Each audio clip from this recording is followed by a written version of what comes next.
MSLI TV رہنمائی بدلتی دنیا کے لیے۔ ومن سيئات أعمالنا من يهده الله فلا مضل له ومن يضلل فلا هادي له وأشهد أن لا إله إلا الله وحده لا شريك له وأشهد أن محمدا عبده ورسوله أما بعد فإن خير الحديث كتاب الله وخير الهدي هدي محمد صلى الله عليه وسلم وشر الأمور محدثاتها وكل محدثة بدعة وكل بدعة ضلالة وفي رواية وكل ضلالة في النار فأعوذ بالله السميع العليم من الشيطان الرجيم من همزه ونفثه ونفخه بسم الله الرحمن الرحيم وَإِنَّ مِنْهُمْ لَفَرِيقًا يَلْوُونَ أَلْسِنَتَهُمْ بِالْكِتَابِ لِتَحْسَبُوهُ مِنَ الْكِتَابِ وَمَا هُوَ مِنَ الْكِتَابِ وَيَقُولُونَ هُوَ مِنْ عِنْدِ اللَّهِ وَمَا هُوَ مِنْ عِنْدِ اللَّهِ وَيَقُولُونَ عَلَى اللَّهِ الْكَذِبَ وَهُمْ يَعْلَمُونَ اللهم أرنا الحق حقا وارزقنا اتباعه وأرنا الباطل باطلا وارزقنا اجتنابه اللهم علمنا ما ينفعنا وانفعنا بما علمتنا وارزقنا علما رب اشرح لي صدري ويسر لي امري واحلل عقدة من لساني يفقهوا قولي۔ اس اللہ کے نام سے ابتدا جس کے ناموں کی کوئی انتہا ہی نہیں۔ ولو ان ما في الارض من شجرة اقلام والبحر يمده من بعده سبعة ابحر ما نفدت كلمات الله۔ اس ذات اقدس پر کروڑوں درود و سلام ہوں جو تمام جہانوں کے لیے رحمت للعالمین بن کے آئے تھے۔ اللہم صلی علی محمد وعلی آل محمد کما صلیت علی ابراہیم وعلی آل ابراہیم انک حمید مجید وبارک علی محمد وعلی آل محمد کما بارکت علی ابراہیم وعلی آل ابراہیم انک حمید مجید۔ برادران اسلام، واجب الاحترام بزرگوں، دوستوں، عزیز ساتھیوں، میں نے جو آیت تلاوت کی ہے میرے مضمون سے متعلق نہیں ہے، اور میں نے یہ عمدن کیا کہ جب میں تراویح سن رہا تھا تو خاص طور پر جو عناوین گزر رہے تھے قرآن کریم کے جو آیات آپ کے سامنے پڑھے جا رہے تھے، اس میں خاص طور پر بنی اسرائیل کا اور بگاڑ کا وہ پہلو جس سے رب العالمین نے ان پر ذلت اور مسکنت طاری کر کے انہیں قیامت تک کے لیے لعنت زدہ کر دیا، اور بڑے شد و مت کے ساتھ رب العالمین ذکر کرتا ہے ان واقعات کو جہاں پر ان لوگوں نے اللہ تبارک و تعالیٰ کی شریعت کے ساتھ کھلواڑ کیا۔ ان کے سنگین جرائم کیا تھے؟ جب وہ آیتیں گزر رہی تھی تو میرے ذہن میں یہ بات تھی کہ کوئی نہ کوئی آیت میں تراویح کی بھی آپ کے سامنے پیش کر دیا کروں تاکہ ایک نقطہ مل جائے آج کی تراویح یا آج کے قرآن مجید میں ہم نے کیا پڑھا ہے۔ اس حیثیت سے میں نے اپنے مضمون کے حیثیت سے روایت تلاوت نہیں کی ہے، بلکہ مضمون میں جو سب سے اہم ترین تھا تراویح میں وہ تلاوت کی ہے، جس میں رب کہتا ہے کہ ان کا ایک کارنامہ یہ بھی ہے کہ وَإِنَّ مِنْهُمْ لَفَرِيقٌ، ایک فریق، ایک جماعت، ان کا یہ بھی مسئلہ ہے، یہ بھی ان کا سب سے بڑا سیاہ ترین کارنامہ، یوں کہہ لیجئے سیاہ ترین کارنامہ کیا ہے؟ یلوون السنتہم بالکتاب لتحسبوہ من الکتاب، اپنی زبانوں کو موڑ لیتے تھے، اپنی زبانوں کو بدلا کہ ایسے پیش کرتے تلاوت کو، تورات کو، کہ عوام دیکھنے والی وہ تورات میں کا سمجھتے تھے وما ہوا من الکتاب، حالانکہ وہ کتاب میں نہیں تھا۔ وَيَقُولُونَ هُوَ مِنْ عِنْدِ اللَّهِ، اور وہاں کے علماء بدبخت ترین علماء سو کہتے تھے کہ یہ اللہ کی طرف سے، وما هُوَ مِنْ عِنْدِ اللَّهِ، وہ اللہ کی طرف سے نہیں ہوتا تھا۔ وَيَقُولُونَ عَلَى اللَّهِ الْكَذِبَ وَهُمْ يَعْلَمُونَ، کہ یہ بدبخت اللہ پر جھوٹ باندھتے تھے جانتے بوجھتے۔ یہ سنگین ترین جرم تھا جس کی پاداش میں رب العالمین نے فرمایا کہ وَضُرِبَتْ عَلَيْهِمُ الذِّلَّةُ وَالْمَسْكَنَةُ، ہم نے ان پر ذلت اور مسکنت طاری کر دی، وباؤ بغضب من اللہ، اور یہ اللہ تبارک و تعالی کے غضب میں گرفتار ہو گئے، قیامت تک پڑے رہیں گے۔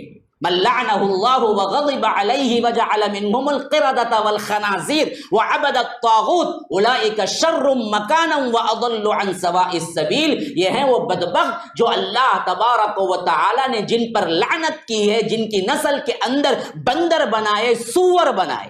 ہاں، یہ ایسی بدبخت ترین قوم ہے جن کے کارنامے یہ تھے کہ کتاب اللہ کو ایسے تلاوت کرتے، لوگوں کو ایسے پیش کرتے جو کتاب اللہ میں نہیں ہے، توڑ مروڑ کے پیش کرتے، تلاوت کو تبدیل کرتے اور لوگوں کو احساس بھی نہیں ہونے دیتے۔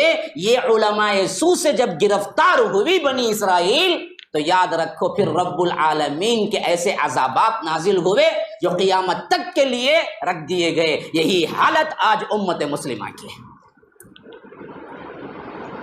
70 سے 80% میں محتاط اندازے سے کہہ رہا ہوں، ورنہ تو 90 کے اوپر کہنا چاہیے۔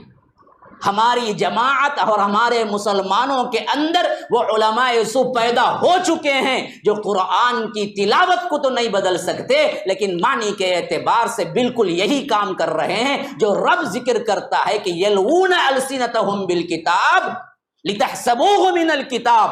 لوگ سمجھتے کہ یہ کتاب میں سے ہے، وما هو من الکتاب، حالانکہ وہ کتاب میں سے نہیں ہوتا۔ ویقولون هو من عند اللہ، اللہ کی طرف سے کہتے وما هو من عند اللہ، حالانکہ وہ اللہ کی طرف سے نہیں ہوتا۔ آج احکامات کا بگاڑ وہی ہے، شرکیہ افعال کا بگاڑ یہیں سے آیا ہے۔ بدعات، خرافات کا ایک سیلاب ہے جو پوری امت کو گھیرے ہوئے، کہاں سے آیا؟ یہی بگاڑ ہے۔ عوام تو قرآن نہیں جانتی نا جی، عوام تو احکامات نہیں نکالتی نا۔ گمراہ کرنے والے اصل علماء سو ہیں، جنہوں نے بتایا کہ یہ رب کی طرف سے ہے، جنہوں نے ان کو بتایا کہ یہ ہے قرآن اور حدیث میں، یہ ہے دین اسلام میں، یہ کرو وہ کرو فلاں کرو۔ امت کو بدعات و خرافات و شرکیات میں ایسے ملوث کر دیا، رب نے اٹھا کے ہمیں پھینک دیا کہ جاؤ، تمہیں میرے مسجد کے دروازے بھی بند کروا دوں گا اور تمہارے ہی ہاتھوں سے بند کرواؤں گا۔ ہاں، اللہ کی عبادت تم نہیں صحیح کر سکتے، اس حالت میں پہنچ جاؤ گے تم۔ پوری دنیا میں ذلت اٹھا رہا ہے، پابندی وقت ہم لگائیں گے کب داخل ہونا ہے کب نکلنا ہے۔ تمہارے حرمین کو ہم کیا کریں گے؟ تمہارے دروازے بند کر دیں گے تم پر۔ ہو رہا ہے، یہ ہماری سیاہ کاریاں ہیں۔ اب بھی ہوش کے ناخن نہیں لو، یاد رکھو اگلے آنے والے زمانے اس سے زیادہ فتن اور خطرناک ترین ہے۔ احتیاط کے پہلو میں کیا کیا جائے یہ الگ بات ہے، لیکن احساس جرم تو ہو۔ جس کو جرم ہی نہ سمجھیں وہ تو کبھی کیا ہے اپنی اصلاح نہیں کریں گے نا جی۔ سمجھو کہ یہ ہمارے جرموں اور کرموں کی سزا ہے، یہ اسی کی پاداش میں رب العالمین ہم سے ناراض ہے کہ مسلم امت کی اکثریت بدعات و خرافات اور رب کے وہ چیزیں جو کہ نہ قرآن میں ہے نہ حدیث میں ہے، پورے دھڑلے کے ساتھ ممبر رسول پہ بیٹھ کے بدبخت ترین جاہل یا نہیں معلوم رکھتے ہوئے عوام کو بتاتا یہی قرآن حدیث ہے۔ ہیں کتنے علماء؟ جاؤ جا کے دیکھو، نیٹ پہ سرچ کر لو، اپنے آپ کو بڑا بولنے والے کتنے ایسے ہیں جو اسلام کا حوالہ دے کے بات کر رہے ہیں لیکن اسلام میں اس کی بنیاد بھی نہیں ہے۔ اور عوام کے ویوز دیکھو 1 ملین 2 ملین، تو عوام دیکھ رہی ہے، مان رہی ہے، جلد سے جلد قبول کر رہی ہے، حالانکہ بیس نہ قرآن ہے نہ کتاب و سنت ہے۔ یہ بڑھتا ہوا رجحان بتا رہا ہے کہ امت کے اندر بھی وہ جذبہ مان پڑ چکا ہے، قبولیت کا جذبہ نہیں ہے، پوچھنے کا جذبہ نہیں ہے کہ قرآن اور حدیث میں ہے۔ بدعت و خرافات میں جب یہ امت بڑا حصہ پڑ جائے گا تو یاد رکھو پھر تو وہ فتن ظاہر ہو جائیں گے، کیونکہ اللہ کے رسول صلی اللہ علیہ وسلم نے فرمایا کہ جب تک بتوں کی علل اعلان پرستش نہیں ہوگی قیامت قائم نہیں ہوگی۔ ہاں، اللہ کے رسول نے بتایا شرک و بدعات تو آج قبروں پہ ہو رہا ہے، لیکن ایک زمانہ آنے والا ہے جہاں پر سیدھے سیدھے بتوں کی بھی پرستش کریں گے، مندروں میں جائیں گے. اور میں نے اپنی آنکھوں سے دیکھا ہے، بعض مقامات میں بعض مندریں مشہور ہیں تو برقع پہنے ہوئی عورت وہاں جاتی ہے اور کھڑی ہو کے عبادت کرتے. میں اپنے آنکھوں سے دیکھا ہوں، پلیس کا نام نہیں لیتا اس واسطے کہ کبھی کبھی بہت بڑا مغالطہ ہو جاتا ہے لوگوں کو. گزشتہ مرتبہ ایک مرتبہ لے لیا تھا تو لوگوں نے سر پہ اٹھا لیا تھا کہ آپ نے ہمارے لیے کیوں بولا. ارے بھائی جہاں کام ہو رہا ہے وہی تو بولیں گے. بہر کیف میں نے اپنی آنکھوں سے دیکھا ہے. تو یاد رکھو، یہ جب تک تم نہیں اٹھو گے، تمہارا ایک ایک بچہ نہیں اٹھے گا، دین اسلام کا کام نہیں کرے گا، آگے نہیں بڑھے گا. ایسے وقت میں جبکہ یہ نازک ترین دور ہے، ان تنصروا اللہ ینصرکم، اب اللہ کے دین کی مدد چاہیے. ایسے وقت میں تم مدد کے لیے تیار نہیں ہوگے. ابھی تم کیا ہے، اختلافات میں پڑے رہے، ابھی تم اپنی اپنی چھوٹی چھوٹی دیرین کی مسجد بناتے رہے، تو یاد رکھو تمہارے اندر بھی وہی نفاق نمودار ہوگا اور وہی ذلتیں اور پستیاں آئیں گی جو کہ اللہ تبارک و تعالی نے بنی اسرائیل میں لے آ چکا تھا. یہ ہماری رول ماڈل ہے، یہ ایکس امت مسلمہ ہے. اسی واسطے قرآن کا آدھا حصہ انہی کے تذکرے پہ مشتمل ہے، اور خاص کر بقرہ کے ساتھ آل عمران کے ساتھ. آپ دیکھ لیجئے یہ دونوں صورتیں، ایک طرف رخ یہودیوں کا ہے بقرہ میں، تو آل عمران میں زیادہ تر رخ عیسائیوں کی طرف ہے، لیکن دونوں صورتیں اہل کتاب کے تذکرے پہ مشتمل ہے. زیادہ فوکس بقرہ میں یہودیوں کا ہے اور زیادہ تر فوکس آل عمران میں عیسائیوں کی طرف ہے. لیکن یہ اصل کیا ہے، تمہارے لیے کیا ہے، رول ماڈل ہیں. کیونکہ تم کو جو کچھ ملا وہی پوزیشن ان کو ایک مرتبہ ملا، جس کی وجہ سے وہ لوگ اللہ کی ناراضگی مول لیے پامال ہو گئے. یہی حالت تم میں بھی آئے گی، کیونکہ یہ آخری امت ہے تو کلی نیز تو نابود نہیں ہوگی، ورنہ تو جس طرح قیامت تک کے لیے لعنت پڑ گئی ان پر، ویسے ہی لعنت ہم پر بھی پڑ جاتی، کیونکہ یہ امت محمدیہ ہے. تو یہ امت محمدیہ میں ہمیشہ ایک گروہ رہے گا. لا تزال طائفۃ من امتی ظاہرین علی الحق. اللہ کے رسول صلی اللہ علیہ وسلم نے ارشاد کر دیا قیامت تک ایک حق والی جماعت قائم رہے گی. لا یضرهم من خذلهم، اس کو کوئی نقصان نہیں پہنچا سکتا، یہاں تک کہ حتی یأتی امر اللہ وهم ظاہرون، کہ قیامت قائم ہو جائے، یہ حضرت عیسیٰ آ جائیں گے یا مہدی آ جائیں گے، تب تک برابر یہ تسلسل قائم رہے گا میری امت کے اندر ایک جماعت جو حق پر رہے گی. اس جماعت میں ہمیشہ رہو، ڈھونڈو، تلاش کرو.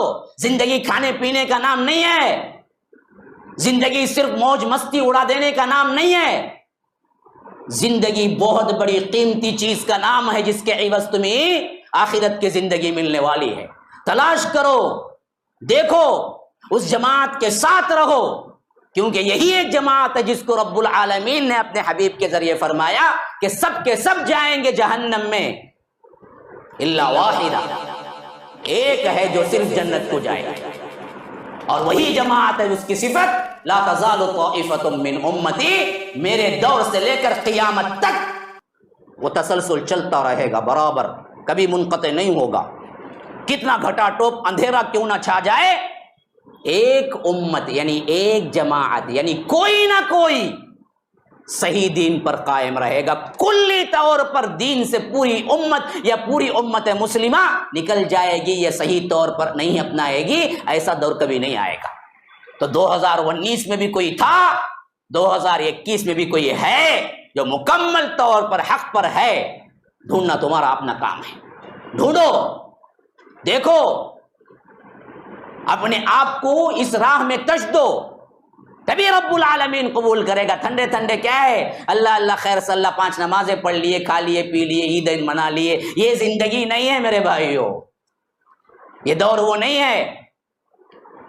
تو آئیے اب میرے اپنے مضمون کی طرف، کہ میں نے بتایا تھا کہ پیشن گوئیوں کے اعتبار سے بعض وہ ہیں جو کہ شخصیات پر مبنی ہے، بعض وہ ہیں جو کہ آلات پر، جمادات پر، حیوانات پر مبنی ہیں، جس کی میں نے ذرا سی تفصیل بیان کر دی. پھر میں نے بتایا کہ مقامات پر، اور اسی تسلسل سے اگر آپ لوگ پوری ہوش حواس سے اور پورے انہماک سے سن رہے ہیں اور مسلسل آ رہے ہیں تو آپ کو معلوم ہوگا میں نے آخری پوائنٹ پہ لا کر جہاں رکایا تھا وہ تھا کہ مقام کہاں سے آئیں گے مہدی.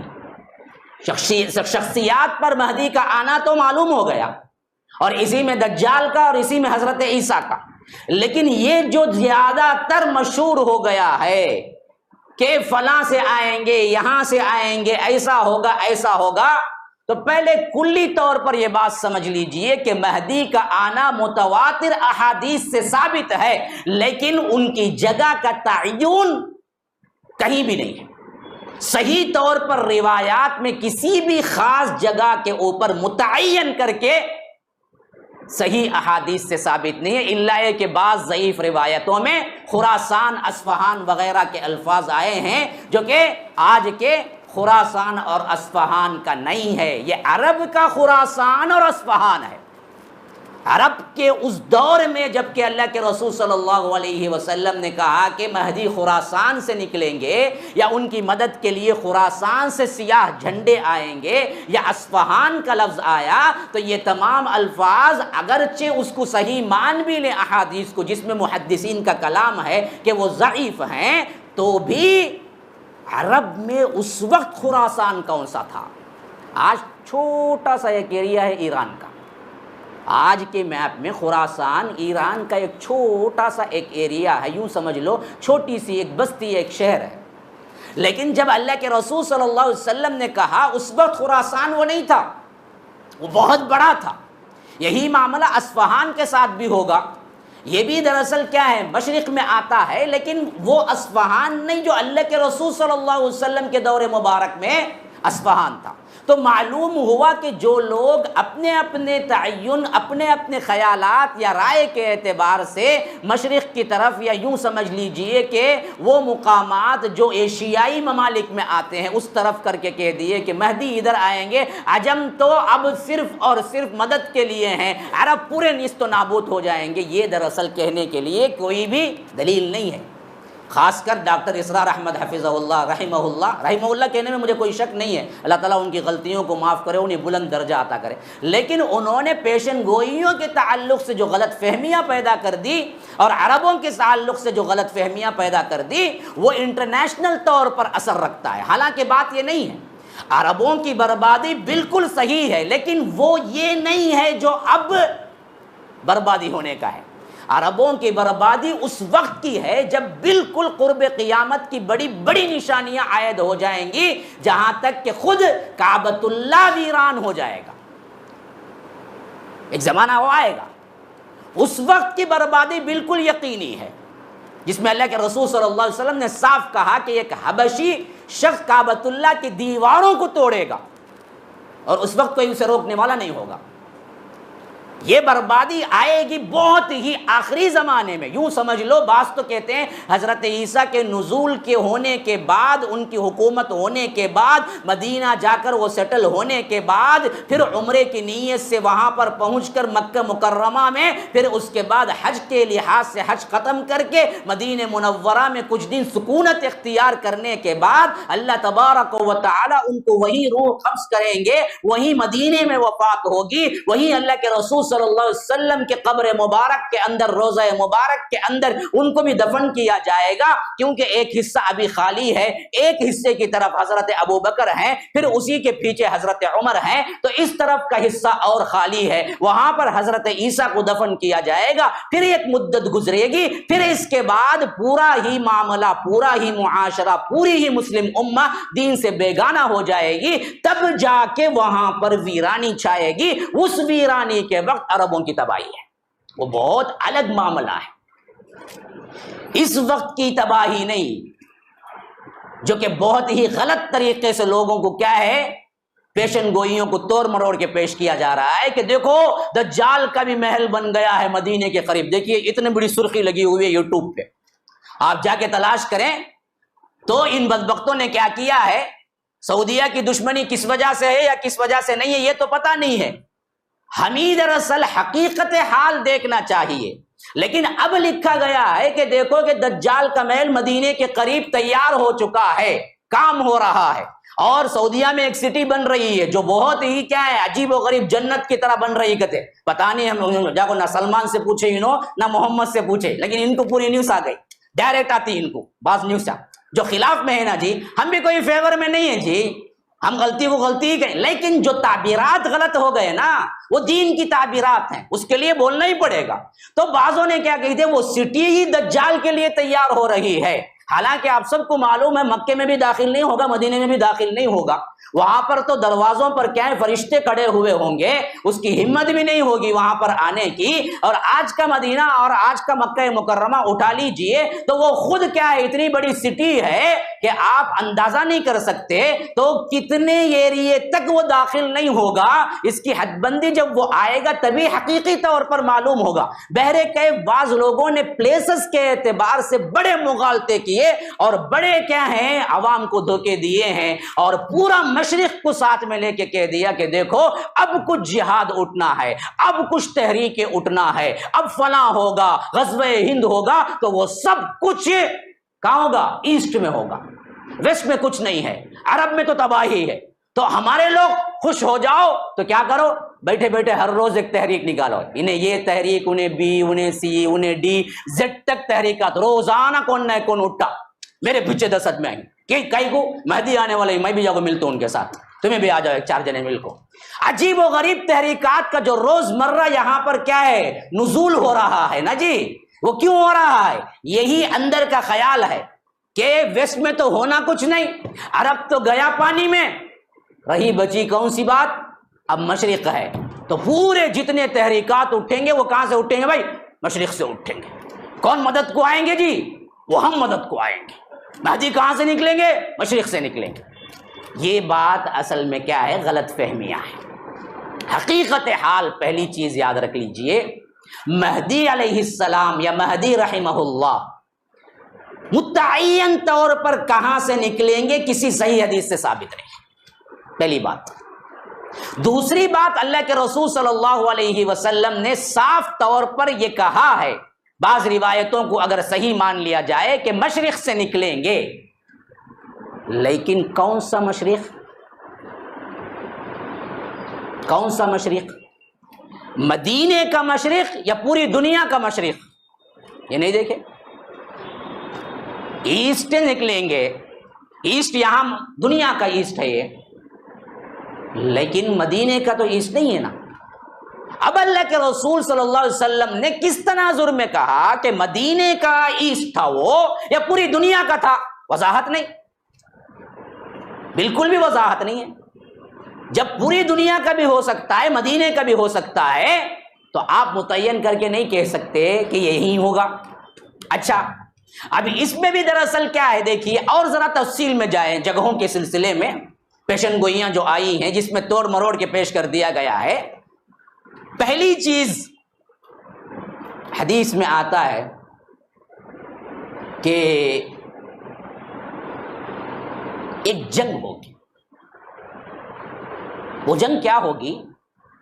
اس جنگ میں روم اور مسلمان، روم امریکہ اسرائیل نہیں، حدیث کے الفاظ بنی الاسفر، روم اور مسلمان دونوں متحد ہو جائیں گے، مل جائیں گے، اور اس کو اور ذرا گہرا جائیں گے تو 2 حدیثیں ملتی ہیں۔ ان میں آتا ہے کہ روم والے خود کیا کریں گے، ریکویسٹ کریں گے مسلمانوں سے کہ وہ مل کے ہم وہ جو ہم دونوں کا یعنی رومیوں کا بھی مسلمانوں کا بھی تیسرا کوئی دشمن ہوگا اس کے ساتھ ہم قتال کریں۔ تو پہلی پیشکش روم والے کریں گے۔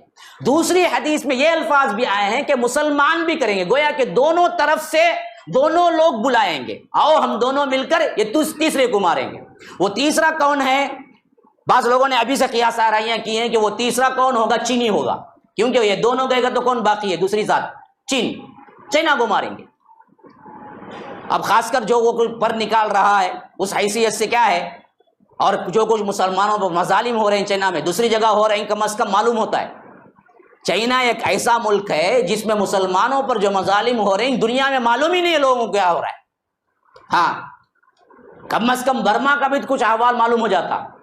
چائنا میں بعض ایسے علاقے ہیں جہاں پر ایسی عجیب اور انسانیت سوز حرکتیں کر رہے ہیں مسلمانوں کے ساتھ، لیکن کوئی میڈیا نہیں بتا رہا ہے، نہ مسلمانوں کو معلوم ہے۔ تو وہ بھی پکا دشمن ہے. بہر کیف ہم ہی نہیں معلوم، کیونکہ حدیث میں وہ تیسرا کون سا ہے دشمن نہیں آیا. اتنا آیا کہ یہ ہم دونوں مل کر، مسلمان اور عیسائی، مسلمان اور رومی مل کر کریں گے کسی تیسرے دشمن کے خلاف جنگ، جس میں اللہ تبارک و تعالی انہیں فتح دے گا. اب وہ جنگ بھی کہاں ہوگی اللہ عالم.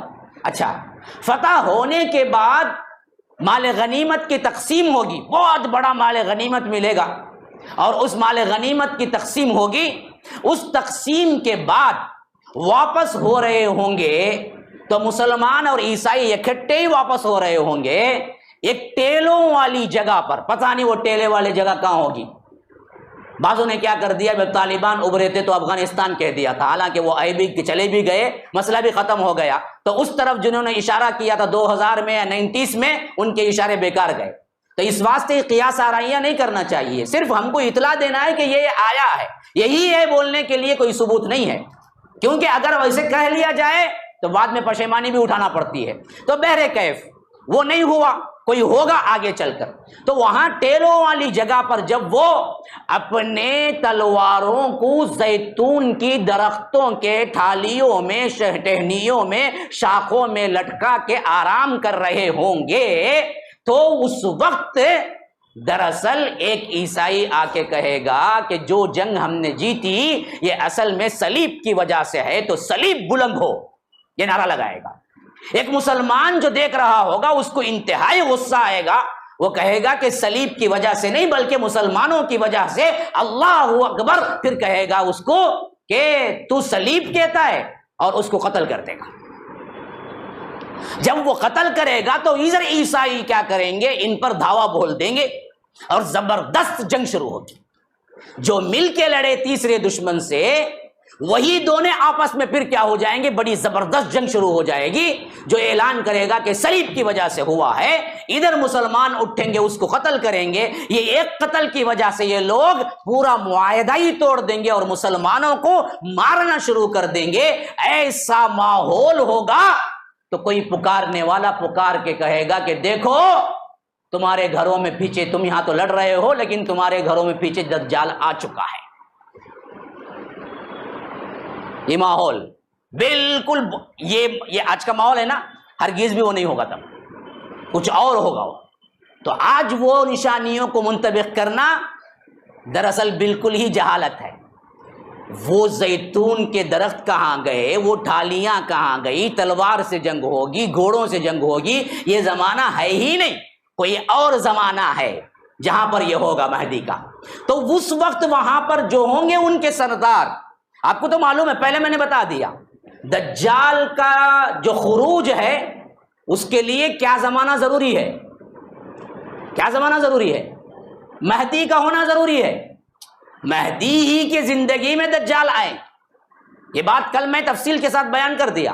تو جب پکارنے والا پکارے گا، جب یہ جنگ ہو رہی ہوگی مسلمانوں اور عیسائیوں کے اندر، تو کوئی پکارنے والا پکارے گا، کہے گا کہ دیکھو تم تو یہاں ہو لیکن تمہارے گھروں میں دجال آ چکا ہے. تو وہ یہ سب کچھ چھوڑ چھاڑ کے وہاں بھاگیں گے، کہاں؟ شام. اب آج کا شام بالکل چھوٹا ہو گیا. پھر بھی ہم منطبق نہیں کر سکتے کہ وہ شام وہی شام ہے جو آج سیریا بولتے ہیں، کیونکہ وہ شام بہت الگ تھا جو اللہ کے رسول صلی اللہ علیہ وسلم کے دور مبارک میں سیریا تھا، جو صرف دمشق بہت بڑا تھا جسے آج ڈیماسکس کہتے ہیں. تو اب اسی کو ہم دراصل ٹھیٹ منطبق نہیں کر سکتے، وہ ایریا ہے. اچھا اب آگے سنو، جب یہ لوگ پہنچ جائیں گے معلوم ہوگا خبر غلط ہے، کسی شیطان نے اڑائی ہے.